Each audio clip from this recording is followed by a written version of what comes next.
अंदर से अध्यापक ना हो। 3000 और 1000 हुआ ना, ऐसे करके पहले सांप बनाते टाई का।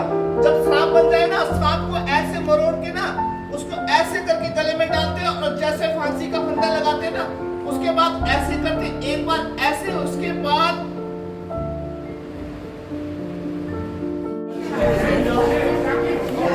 নাটকটি এই ধরনের নাটক আমি এর আগে দেখিনি কোনোদিন, কিন্তু আজকে দেখে বা मेरे जो सर है ना, मैंने कविता लिखना तो अपने सर से सीखा। मेरे सर ने बच्चों को पढ़ाने के अलावा जीवन भर में कोई काम नहीं किया। जितने पैसे मिले सर को, सारे पैसे बच्चों पे खर्च कर दिए। कितने बच्चों को अपने घर पे रख के पढ़ाया। सर क्या करते थे, एक कंधे पर एक झोला उठाते और सुबह सुबह गांव-गांव में ढूंढते रहते। कोई बच्चा अगर पढ़ाई छोड़ देता, किसी बच्चे के पास किताबें नहीं होती, किसी बच्चे के पापा नहीं रहते, अगर किसी बच्चे के साथ कोई कुछ भी हो जाता ना, उस बच्चे घर पे जाकर उस बच्चे को अपने साथ लेकर आ जाते।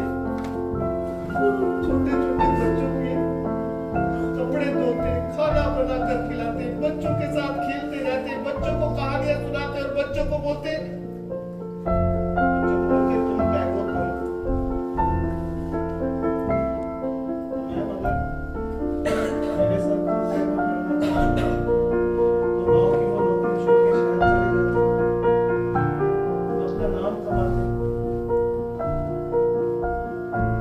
और सर मेरे साथ कभी टैगोर नहीं बने, और मेरे सर ने मेरे जैसे छोटे छोटे ना जाने कितने टैगोर बना दिए।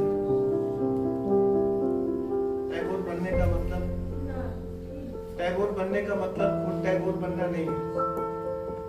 टैगोर बनने का मतलब है दूसरों को टैगोर बनाना। जो सर बातें बोलते थे ना, अब समझ में आने लगी। सर क्या बोलते थे पता है? सर बोलते थे, जब हम लोग अपने जीवन से सारा सुख निकालकर दूसरों में बांट देंगे ना, जब हम लोग बिना स्वार्थ के लोगों को प्यार करना सीख जाएंगे, जब हम लोग जमीन पर गिरे हुए किसी इंसान को उठाकर अपने गले से लगाएंगे ना, उस दिन हम लोगों को अपने अंदर एक और टैगोर दिखाई देगा।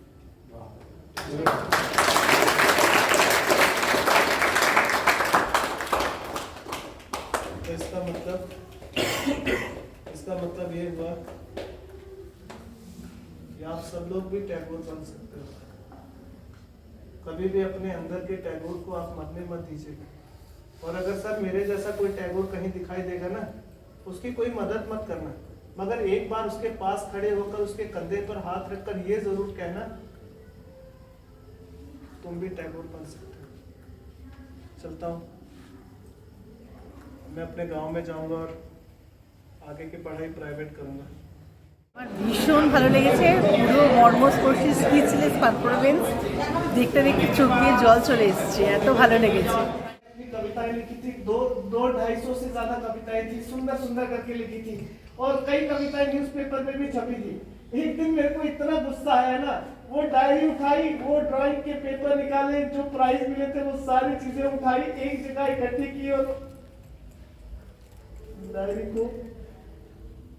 में से एक एक पेज फाड़ के जहाँ पर माँ चूल्हा जलाती है वहां पर जाकर सारी चीजें फेंक दी। वहां पे कहा कि देखो कागज चाहिए होते ना।